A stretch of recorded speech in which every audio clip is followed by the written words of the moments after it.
Breaking news. Medchal police station పరిధిలో విషాదం జరిగింది.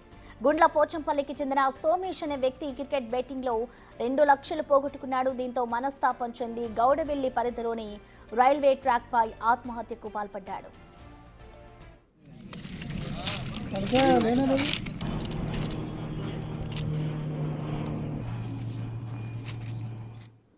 ఈ ఘటనపై పూర్తి సమాచారాన్ని మా ప్రతినిధి సుజాత అందిస్తారు. సుజాత,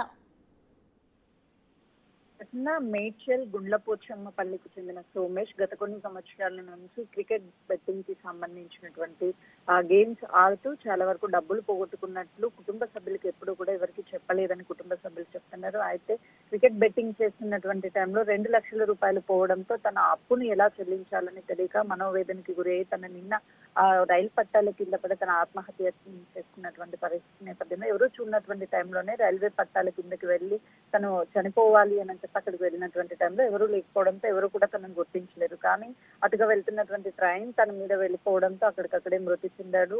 తన శరీర భాగాలు కూడా విడివిడిగా పడిపోవడము, తనతో తీసుకెళ్లినటువంటి మొబైల్ ఇంట్లో బయటికి వెళ్తున్నాను అని చెప్పి ఇంకా తిరిగి ఇంటికి రాకపోవడంతో అనుమానం వచ్చినటువంటి వాళ్ళు పోలీస్ స్టేషన్ లో కంప్లైంట్ ఇవ్వడంతో గౌడవెల్లి రైల్వే స్టేషన్ పరిధిలో తన మృతదేహం కనిపించడం, తన మొబైల్ అదేవిధంగా తన వేసుకున్నటువంటి షర్ట్ వీటన్నిటిని కూడా ఐడెంటిఫై చేసి పోలీసులు సోమేష్ లో గుర్తించారు. కుటుంబ సభ్యులకి సమాచారం ఇవ్వడంతో కుటుంబ సభ్యులు అక్కడికి వెళ్లారు. వాళ్ళు కన్నీరు మున్నీరు అవుతున్నారు. ఎందుకంటే బెట్టింగ్స్ లో డబ్బులు పోగొట్టుకుని ఇంట్లో ఎప్పుడు కూడా చెప్పలేదు. ఒకవేళ 2 లక్షల రూపాయలు పోగొట్టుకున్నా సరే అది ఎలాగలా తీర్చుకునే వాళ్ళమే. కానీ ఇప్పుడు కొడుకుని కోల్పోయాము, తిరిగి తెచ్చుకోలేనటువంటి పరిస్థితి.